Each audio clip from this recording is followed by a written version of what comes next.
The morning my boss stopped beside my car, the underground garage still smelled like wet concrete and burned coffee. I was sliding my laptop bag onto the back seat when I heard his shoes' first sharp, impatient taps echoing off the low ceiling. I didn't turn right away. I had learned that with men like Andrew Harley, a 5-second delay was its own form of armor. New wheels, Lena? His voice came from just behind my left shoulder. Smooth like always, threaded with amused disbelief. I straightened and closed the rear door gently, giving myself time. The car was still humming from the drive-in, the dashboard lights soft and expensive. The company's logo glowed discreetly on the plates. "It's the updated lease," I said. "Fleet swapped them last week. You got the email?" I finally turned. Andrew wasn't in a suit yet, just dark slacks and a navy shirt with the sleeves perfectly rolled, the kind of casual that still cost more than my monthly grocery budget used to. His gaze ran over the car metallic graphite, leather seats, the kind of hybrid SUV the board liked us to be seen in now. Then his eyes landed on me. "Funny," he said. "I don't remember approving a top-tier vehicle package for a department head." The words were light, almost playful. They cut anyway. For a moment, the only sound was the low whir of another car circling for a spot. I knew what he saw when he looked at me. A 33-year-old operations director in a plain black dress, flats, hair twisted up with a cheap clip. The woman who made budgets behave. What he didn't see, what he had never bothered to see, was the spreadsheet in my head already pulling old emails and signatures. The HR packet I deorganized the day I signed my contract. The quiet tally of the money I'd helped this company keep. "It was part of the retention adjustment last year," I said. My voice came out calm level. "You signed the addendum." Andrew tilted his head like he was trying to place a distant memory. "Retention adjustment," he repeated. "Right. When you threatened to let Titan Systems poach you." He smiled like it was an in-joke. I remember the drama around that. There had been no drama. Just the polite email from Titan's CFO and the late-night conversation with myself about loyalty versus oxygen. I swallowed the correction. "We agreed it was more efficient to match their offer than replace me," I said. "The car is part of the package. Same bracket as the male VPs." He laughed softly at that, a sound that bounced off the concrete walls and made my stomach tighten. "Optics matter, Lena." He ran his fingers along the curve of the hood, as if the car belonged to him. "We're trying to show restraint. Shareholders don't like seeing mid-level leadership in luxury company cars. Not in this economy, mid-level." I had a team of 42 people and a budget that could drown a small country. But in his mouth, I was back to being the girl he used to fix his PowerPoints. "I lead all operations for 3 regions," I said quietly. He smiled, as if I'd confirmed something for him. "And I appreciate you," he said. "But this?" He tapped the logo on the grill with 2 fingers. "This sends the wrong message. You understand?" He didn't wait for my answer. Andrew checked his watch, already starting toward the elevator. "Let's talk at 10, he called over his shoulder. "Drop by my office. We'll tidy up your package. Make it more appropriate." The automatic lights in the garage clicked off one by one behind him as he walked away. I stood there a moment longer, hand resting on the cool metal of the door handle, pulse beating against bone. It wasn't just the car. It was the word tidy. As if my life, my work, my hours, my concessions were a messy file on his desk he could rearrange without asking. What he didn't know, what he had never even thought to ask, was how many things I had already tidied for him. How many late payments I'd smoothed. How many contracts I'd renegotiated. How many quiet miracles I'd done with numbers, so his quarterly calls sounded like victory. I slid into the driver's seat and shut the door. The car's cabin muffled the world to a soft, expensive hush. In the rearview mirror, my face looked composed. That had taken years of practice. Optics matter, I muttered to myself. In the silence of the garage, the words sounded like a promise I hadn't made yet. The elevator ride to the 24th floor was a vertical rehearsal of restraint. By the time the doors opened onto Harley Meridian's main corridor, my breathing had smoothed out. The open-plan office stretched ahead. Glass walls and white desks and the constant murmur of people trying to look busier than they felt. Morning, Lena. Hey, boss. Got the numbers for the Q3 forecast? I smiled, answered, kept moving. The car keys were a small weight in my hand. I slipped them into my bag like something private. At my desk, a mug-weighted someone had left my usual chamomile on a stack of supplier invoices. A yellow sticky note was stuck to the rim. You survived Monday. It read in Jin's looping handwriting. You can survive Thursday too. I almost laughed. My second-in-command had a gift for accidental prophecy. I sat, woke my computer, and opened my inbox. Andrew's name sat at the top. Timestamp 7:42 a.m. subject. Compensation optics. Of course, I clicked. Lena. Quick note before the day runs away from us. Given the current climate and the sensitivity around executive perks, I think it's wise to revisit some of the elements of your comp package. Specifically the vehicle allowance. Let's align at 10 o'clock in my office. I'm confident we can find a solution that balances fairness and optics. Best, Andrew. Fairness and optics. There it was again, that careful, polished language that managed to imply he was doing something for my own good while pulling something out from under me. I leaned back in my chair, letting my eyes close for a second.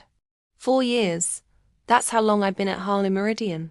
4 years of stepping into messes no one wanted to touch. 4 years of being the one who stayed when other people went home. 4 years since I'd sat across from Andrew in a smaller, less expensive office while he'd pitched me on joining. We're a rocket ship, he'd said, eyes bright. I need someone who can keep the fuel from catching fire. I had believed him. I opened my personal folder, the one not synced to the company server, and pulled up the scanned copy of my contract. The cursor blinked over the clause I could have recited from memory. In recognition of the candidate's role in regional operations, and as an adjustment toward parity with peer executive compensation, the company will provide a Class A vehicle or equivalent allowance. Parity with peer executive compensation. I scrolled down to the signature page. Andrew's name, in blue ink, stared back from the screen. He had signed 3 times. He just hadn't remembered, or he hadn't cared to. A notification popped up in the corner of my monitor. Jin, asking if we were still on for our 9:30 huddle. I typed. Yes, 10 minutes, then I have a meeting with Andrew. We'll talk after. 3 dots appeared, then disappeared. Finally. Want me to bring a helmet? I smiled despite myself. Before we jump back in, tell us where you're from. If this story moves you, please subscribe. Tomorrow I have a special story for you. At 9:30, the ops pod crowded into the small glass meeting room that we pretended made us look like a startup, instead of a corporation with aging carpets. I ran through the agenda, the updates, the small fires. People asked questions. I answered. My voice didn't shake. Only once did I catch Jin watching me with that narrow, assessing look she got when the numbers didn't add up. When the room emptied out, she stayed behind, plopping back into her chair with theatrical exhaustion. So, she said, drawing out the word. What did His Majesty want in the garage? I hesitated. Jin had been here almost as long as I had. She'd seen the late nights, the last-minute pivots, the time we de-saved Andrew's bonus by renegotiating a supplier contract at 2 a.m. She'd also seen the way he forgot to say our names in the town halls. He has questions about my car, I said. Ominous. She lifted an eyebrow. Did it offend him by existing? He doesn't remember approving the package. I kept my tone light, almost amused. He's worried about optics. Shareholders seeing mid-level leadership in a luxury vehicle. Jin's eyes sharpened. Mid-level, she repeated. Did he really say that? I nodded. She whistled softly. You run the whole operations stack for 3 regions, Lena. Without you, this place would collapse in a week. He knows that. I thought of Andrew's fingers resting possessively on the hood. I think he knows the work happens, I said. I'm not sure he's thought about who's doing it. Jin slumped in her chair, staring at the ceiling. I swear, if you were a 6-foot guy named Matt, he'd be polishing your car himself. She sat up again, more serious now. What are you going to do? I looked at the door to the hallway, where people walked by holding laptops and paper cups, faces blurred by frosted glass. I'm going to listen, I said. And I'm going to remember every word he uses. Jin studied me for a long moment. You get this is not really about a car, she said quietly. I know. It's about what he thinks you're worth. I met her gaze. I know, I repeated. Jin nodded slowly. Good, she said. Because if he decides you're cheaper without the car, you and I both know the math he's using is broken. At 9:58, I stood outside Andrew's office and smoothed the front of my dress, more to steady my hands than to fix anything. Come in, he called when I knocked. His office was mostly glass and views, the city spread out below like an expensive toy. He gestured to the chair opposite his desk without looking up from his laptop. Give me 1 sec, he murmured. I sat, counted my breaths, 4 in, 4 out. Finally, he closed the screen and focused on me, folding his hands as if we were about to discuss something delicate. I want you to know up front, he began, that this isn't about you personally. My spine stiffened. That's always a lie, I thought, but out loud I said, okay. He smiled, appreciating my reasonableness. We're navigating a tricky environment, he said. Investors are nervous, analysts are jumpy. The last thing we need is chatter about runaway executive perks. He leaned back. You're an important part of this team, he went on. I don't want you caught in that crossfire, as if someone else had pulled the trigger. You signed the retention adjustment, I said. We agreed on parity with peer executives. He waved a hand. And you've been well taken care of, he said. But we may have overcorrected on the vehicle piece. A top-tier package for a non-C-suite role. It sends the wrong signal down the org chart. I thought of the young women on my team who watched what happened to me as proof of what might be possible for them. What signal? I asked. He blinked, clearly not expecting a follow-up question that wasn't apologetic. That we hand out luxury benefits without structure, he said. That we're loose. I need people to see a clear ladder. I held his gaze. Which rung am I on? I asked. He laughed, uncomfortable now. You're overthinking this, he said. All I'm asking is that we adjust the car. Move you to a mid-tier model, maybe an older lease. He steepled his fingers. We'll throw in a small cash bonus to make up the difference if you like. In your shoes, I'd take the cash. In my shoes. He had no idea what it had taken for me to buy the first used car I ever owned, at 26, signing a loan with interest that made my stomach twist. No idea that when my father had been sick, I'd taken buses across town after work because the car needed new brakes and every spare rupee had gone to medication. I breathed in, breathed out. You re-asking me to give up a contractual benefit we negotiated to correct a pay gap, I said slowly. You re-asking me to be visibly smaller so other people feel better about what I have. He frowned. No one's asking you to be smaller, he said. You're taking this very personally. I smiled then, tightly. It is personal, I said. That contract is my life. My hours. My work. He shifted, annoyed now. Lena, don't make this difficult, he said. You of all people know the numbers. We're tightening belts. Everyone sacrifices. Everyone. I asked, will you be downgrading your car as well? His jaw tensed. I'm not going to argue with you, he said. Take the afternoon to think about it. Talk to HR if you want. That was when I understood.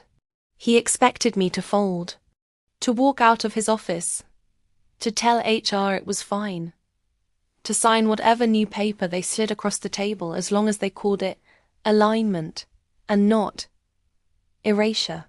He had no idea how much I had already given up to stay here. I stood. I won't be agreeing to a downgrade, I said. If you want to renegotiate our contract, I'll need to have my lawyer present. His head snapped up. Your lawyer? Yes, I said. You're proposing a change in terms that impacts my compensation and parity. It's standard. The word standard scratched across his pride. Let's not escalate this, he said, voice cooling. We're having a simple conversation about optics. No, I said gently. You're having a simple conversation. I'm having a complicated one. Because when you say optics, what my team hears is permission. He frowned. Permission for what? To treat my work as worth less, I said. To treat me as worth less. Andrew stared at me for a long moment. Blue eyes flat. I'm disappointed, he said finally. I thought you understood the bigger picture. I thought of every budget ID balance so that he could stand in front of the cameras and talk about responsible leadership. I do, I said. That's why I'll be sending you my questions about that picture in writing, after my lawyer reviews them. Something shifted then, behind his eyes. Not fear, exactly. Not yet, but surprise. Because what he had always counted on quiet, grateful Lena who cleaned up the numbers, was no longer in the room. I walked out before he could answer. The rest of the day blurred into tasks and emails and meetings that felt like playing a part in a play. I'd already decided to leave. I worked. I answered questions. I solved problems. Inside, something had gone very, very still. At 6, when most of the floor had emptied out, I closed my laptop and opened my personal email instead. There, untouched since March, was a message from Titan Systems CFO. If you ever reconsider, it read, we'd still love to talk. People like you don't come around often. Back then, I'd filed it away like a dangerous temptation. Disloyalty wrapped in a compliment. Now, looking at Andrew's subject line still sitting in my inbox, compensation optics, I felt something else. Possibility. I didn't hit reply. Not yet. Instead, I opened a blank document and typed a headline in the center of the page. What I've given. Below it, I began a list. Hours. Weekends. Holidays. Projects rescupped at midnight because a client had changed their mind. My father's last months, when I'd taken calls in hospital corridors so the quarterly numbers would still land where Andrew needed them. I wrote until my wrist ached, until the list reached things I had not realized were sacrifices when I made them. Hubbies abandoned, friendships neglected, relationships quietly suffocated by exhaustion. When I finished, I typed another heading. What I've gotten. The salary was good. The title looked impressive on LinkedIn. The team was mine, and I loved them. But respect? Safety? Security that could be taken away with a single email about optics. The scales in my mind, the ones I trusted more than anyone else's, shifted. By the time I locked my drawer and headed for the elevator, a question had rooted itself so deep it hurt. If he could question this so easily, What would he take next? That night, the city was loud outside my apartment windows. But inside the small living room, everything was quiet. I sat on the floor with my laptop open on the coffee table. Surrounded by folders I usually only touched at tax time. Bank statements, retirement accounts, a printout of my contract with Halle Meridian, weighted at the corners with coasters. On the screen, my cousin Zara's face flickered in and out as the video call connection tried to hold. "So you're not asking to sue him," she said, after I finished explaining. "You just want to know where you stand if he pushes this." "Yes," I said. "I want to know what's mine. What he's allowed to touch." Zara worked at a mid-sized firm that handled employment law. She was younger than me by 3 years and had the same dark eyes my mother had. Sharp and kind at the same time. "Your contract is clear," she said, tapping her screen where the clause appeared. "They tied the vehicle allowance explicitly to parity. That's compensation, not some discretionary perk he can yank because he woke up annoyed. So if he insists?" I asked. "Then he's trying to change your comp," she said. "Which means you get to negotiate. Or you walk. But either way, you don't have to smile and say thank you. Walk. The word hung between us." "Can I afford to?" I asked. Half to her. Half to the spreadsheet I'd opened with my savings. Zara squinted. "How much runway do you have if you quit tomorrow?" she asked. I flipped the page of my notebook, where I'd already done the math. 10 months, I said. "If I'm careful." She let out a low whistle. "You've been hiding money from yourself again," she said. "Funding the emergency fund felt safer than funding a life," I said quietly. Zara leaned closer to the camera. "I can't tell you what to do," she said. "But I can tell you this. If you stay, he will learn he can shrink you and you'll stay. And he won't stop at the car." I thought of the women on my team again. Of Jin's face when I told her about mid-level. "I don't want them to think this is normal," I said. "Then don't teach them that it is," Zara replied. "Before we jump back in, tell us where you're from. If this story moves you, please subscribe. Tomorrow I have a special story for you." Sleep, when it finally came, was shallow and full of numbers. The next morning I woke before my alarm and lay staring at the dim light filtering through the curtains, listening to the distant rumble of traffic. When I pictured walking into the garage, I didn't see the car first. I saw Andrew's hand on the hood. At 8:30, I walked into the kitchen and poured coffee into a travel mug. Fingers moving on autopilot while my mind worked. There was anger, yes. A hot, clean flare of it every time I replayed his tone. But there was something else beneath that. Clarity. For years, I had told myself that if I just worked harder, if I just proved myself a little more, eventually the people in the rooms above me would see what I was carrying. They had seen. They had just decided it was convenient to leave it on my shoulders. By 9, I was back in the garage, the car waiting where I had left it. I unlocked it, slid in, and ran my fingers once over the steering wheel. "Whatever happens," I said out loud, surprising myself, "thank you for being the thing that showed me the truth." It felt ridiculous, talking to a machine, but the gratitude was real. I drove to the office with the radio off, and my mind very, very clear. At 10, a calendar invite appeared. Meeting with Andrew plus HR. The plus sign tightened my throat. I walked into the glass-walled room at 10:02. Deliberately late enough that they'd be seated first. Andrew sat at the head of the small table. Jacket on this time. Tie perfect. Beside him, Rosa from HR smiled nervously. "Lena, thanks for joining," Andrew said. Rosa gestured to the chair across from them. "I wanted HR looped in so we can all be aligned." Andrew said smoothly. You know how it is. I do, I said, setting my notebook down and clicking my pen. Which is why my cousin will be dialing in as well. Their expressions flickered. You're... Andrew began. Employment lawyer, I said. Just to make sure I fully understand any proposed changes to my compensation. You know how it is. Rosa tried to hide a smile. Failed. Andrew's jaw flexed. We're just having a conversation, he said. No one's changing anything yet.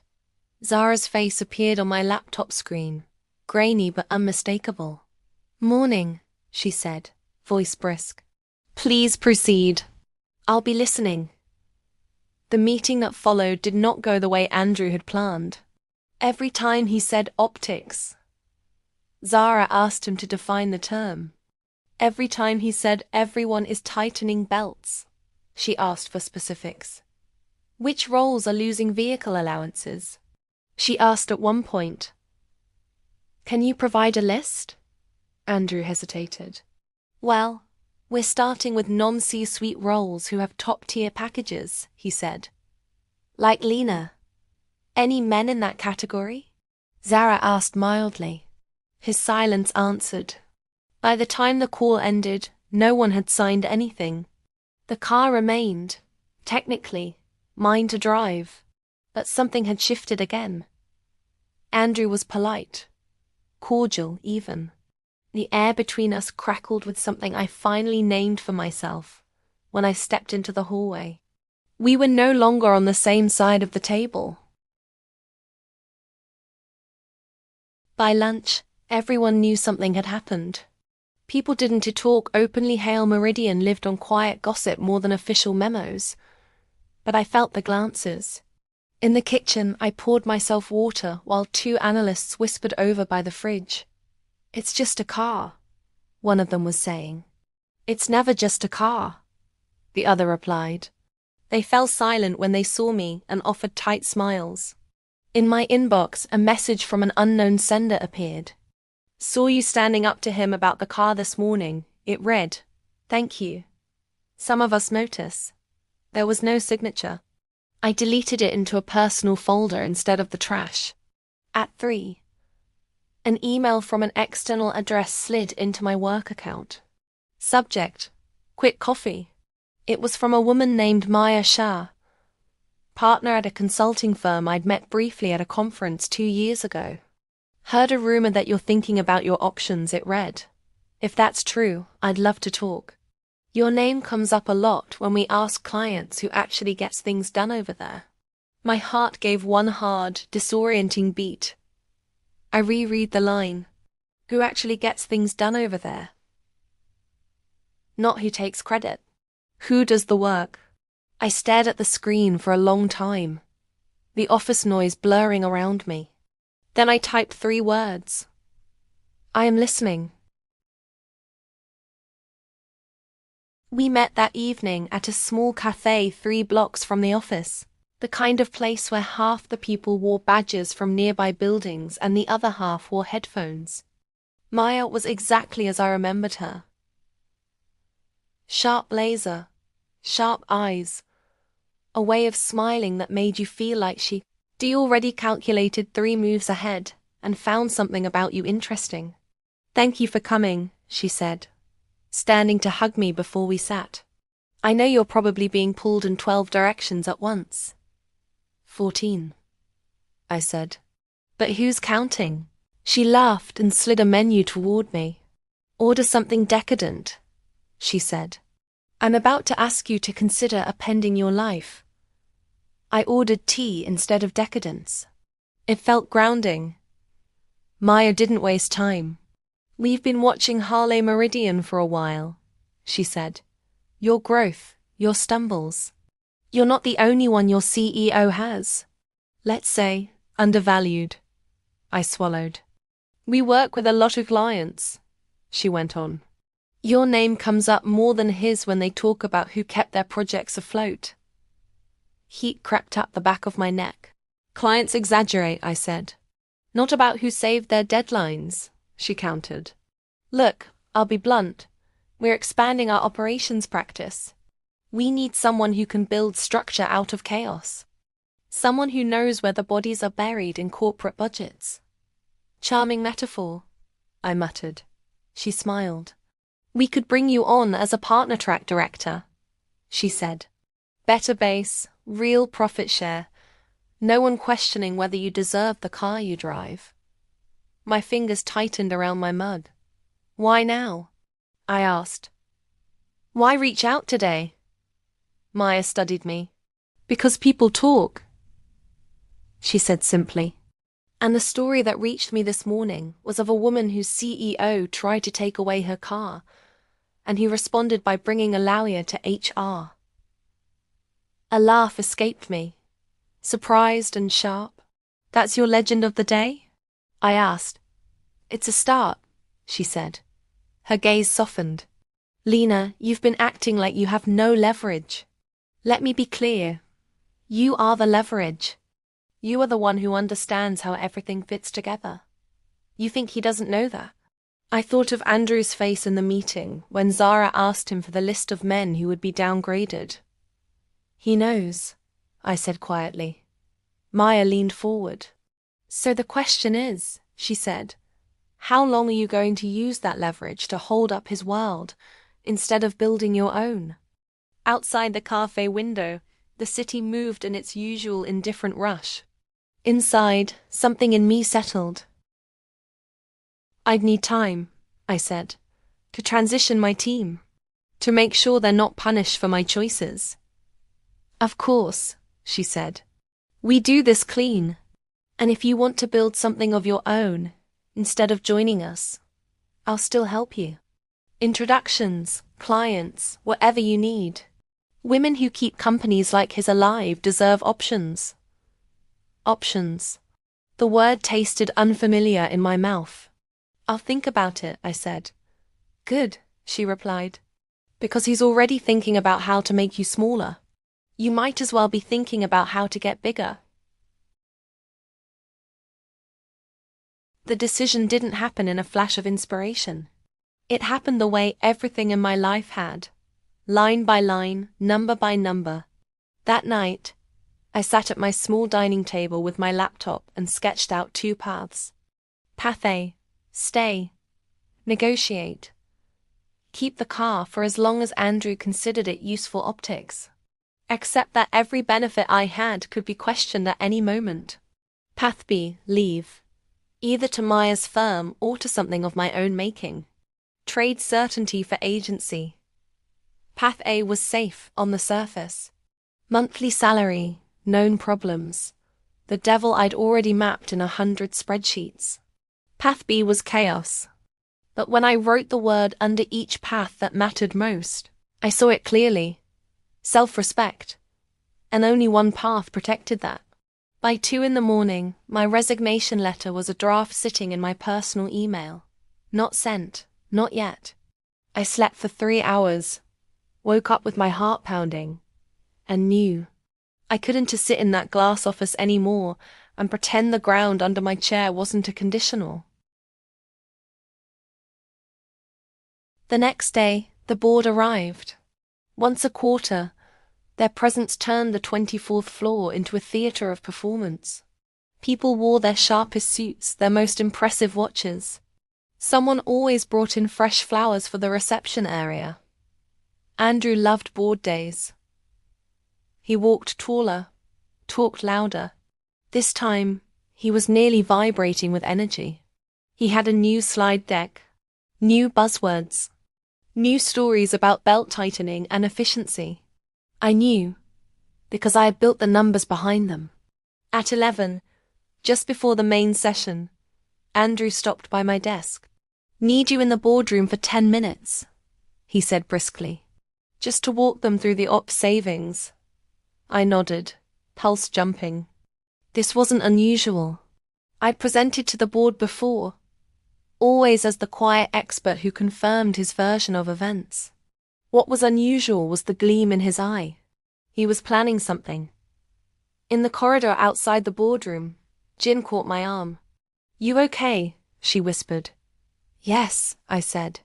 It was almost true. If he tries anything, remember we're watching, she said. And not all of us are impressed with his watch collection. The boardroom was all polished wood and glass, the city framed like art on three sides. The directors sat around the long table, papers neatly stacked, tablets glowing. Andrew stood at the front, clicker in hand, mid-story about lean transformation. And of course, none of this would be possible without our incredible operations team, he said, as I slipped into a chair near the end of the table. Lena, why don't you join me up here? Dozens of eyes turned my way. I stood, smoothed my dress, and walked to the front. Andrew clicked to the next slide. A chart I had built, showing declining costs and improving timelines. Lena here has been instrumental in delivering these savings, he said. We've even had some spirited conversations lately about how compensation aligns with responsibility. A few polite chuckles. My stomach dropped. He gestured toward the window, where the company garage was a small patch in the larger city. In fact, he went on, just this week we made a tough call.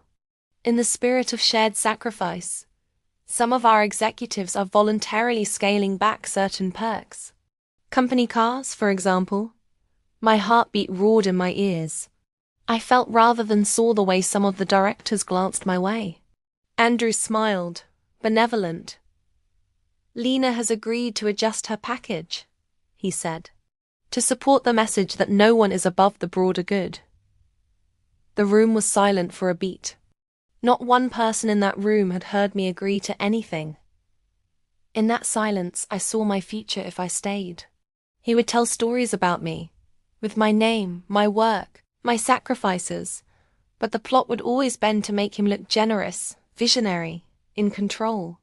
My hand didn't shake when I reached for the clicker. Actually, I said, my voice carrying more steadily than I felt, I haven't agreed to anything yet. The words fell into the polished air like stones into still water. Andrew's smile froze.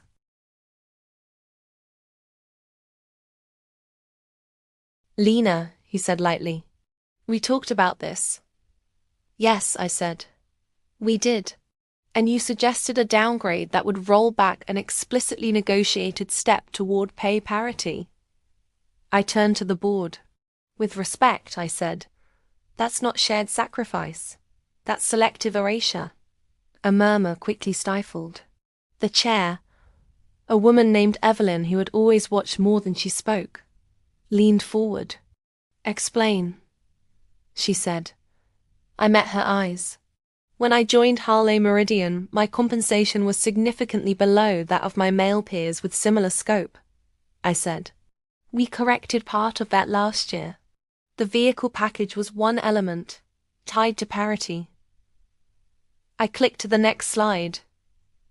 The one I had not shown Andrew. A simple chart. My total compensation versus peer executives, before and after the adjustment. The discrepancy shrank, but did not disappear. The proposed optics adjustment, I said, letting the word sit there, would widen that gap again.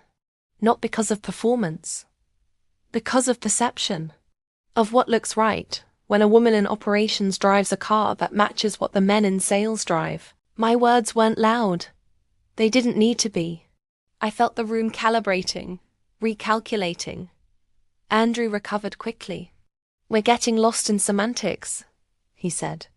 This is about signaling discipline to the market. It's about whose discipline you're signaling, I replied. You keep your car. I lose mine. The message is clear. Evelyn's eyes moved from me to Andrew and back. Why target her package first? She asked him. Andrew spread his hands. She's a team player, he said. I assumed she'd understand the need to lead by example. The words landed wrong this time. Lead by example. I thought of every time I had done exactly that, worked late, taken the blame, smoothed the crisis quietly, without asking for credit. Sometimes, I said, surprising myself, The example you set is what you tolerate. I turned to the board fully now. And I've tolerated a lot, I said. Underpayment, undertitling, being called mid-level when I run operations for 3 regions. I've done it because I believe this company could be what it pretends to be on days like this. I took a breath. But I want to model for my team that their worth is negotiable every time someone above them feels uncomfortable with the size of their seat. Or their car. Silence again. Evelyn tapped a pen against the table once. "Thank you, Lena," she said. "You may sit." Andrew looked like he wanted to say more, but something in her tone stopped him. My hands didn't start shaking until I left the room. In the hallway, Jin's eyes were huge. "Oh my God," she whispered. "I know," I said. We both knew there was no going back from that. I didn't wait for Andrew to call me into his office.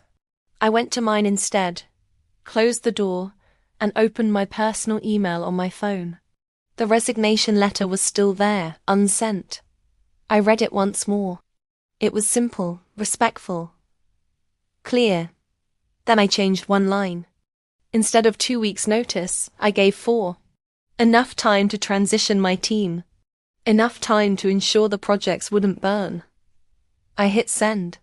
The whoosh of the email leaving felt louder than the applause at any town hall Andrew had ever held. For a moment I just sat there, breathing. Then I forwarded a copy, from my personal account, to Maya. "It's done," I wrote. "Let's talk next steps." My phone buzzed almost immediately. "Proud of you," Zara texted, having clearly guessed the timing. My heart felt too big for my chest. Andrew appeared in my doorway 6 minutes later. He didn't knock. "We need to talk," he said. I closed my laptop gently. "We are talking," I said. He shut the door behind him. "What was that in there?" he demanded, the smooth CEO voice gone. "You blindsided me in front of the board." "You misrepresented my agreement in front of the board," I said. "I corrected the record." His eyes flashed. "You think you're irreplaceable?" he asked. I thought of the list on my laptop, of the clients who had mentioned my name to Maya, of the anonymous email in my inbox. "No," I said. "I think I'm done being treated as if I'm lucky to be here." I gestured toward the chair across from me. "I've given 4 weeks' notice," I said. "I'll document everything. I'll make sure my team is supported. After that, you're free to prove how replaceable I am." He stared at me as if seeing me for the first time.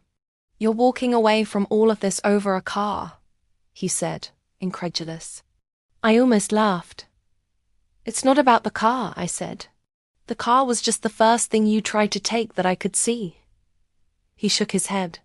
"You're making a mistake," he said. "You don't know what it's like out there. People would kill for a role like yours." I thought of Maya's offer, of the way she'd said, "You are the leverage." "I know exactly what it's like out there," I said. "I'm the one who tracks the contracts. I'm the one who reads the reports. And whatever it's like, I'd rather face it on my own terms than stay here waiting for the next thing you decide I don't deserve." For a long time, neither of us spoke. Finally, he straightened his tie. "Fine," he said. "If that's your decision, I won't stand in your way." He said it like he still could. When he left, the office felt suddenly larger. 4 weeks later, I drove the same luxury SUV out of the garage for the last time. We had negotiated, in the end, not about the car, but about what it represented. HR, with Zara's help, had made it very clear that revoking the vehicle allowance as retaliation for my resignation would be a legal problem. So instead, we converted its remaining value into a severance lump sum. I took that money, added some of the savings I'd hidden from myself, and did something that made my heart race, and my hands steady at the same time. I bought the car outright. Not as a company perk, as mine. On my last day, Jin hugged me so hard my ribs ached. "You sure about this?" she asked, eyes shiny. "No," I said honestly. "But I'm sure I can't stay." She nodded.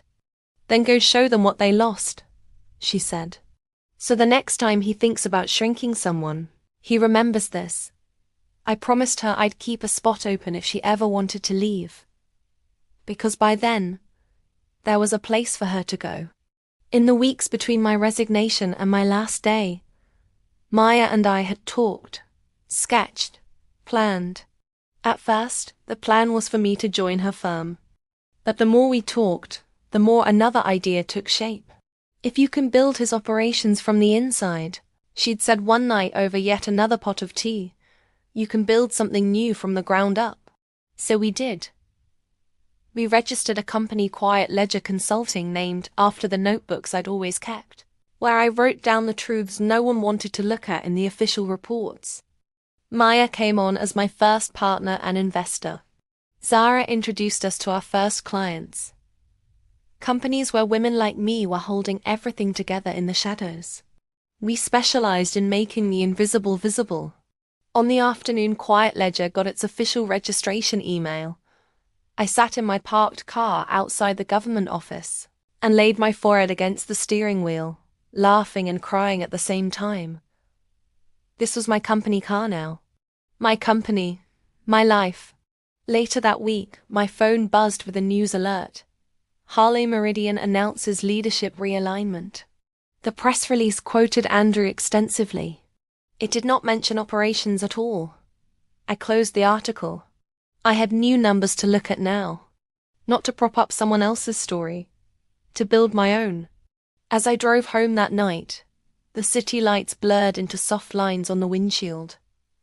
The car's engine purred, steady and sure. For the first time in a long time, the road ahead didn't feel like a tunnel I had to survive. It felt like a choice. 2 more great stories are next. Don't miss them. Subscribe and turn on notifications.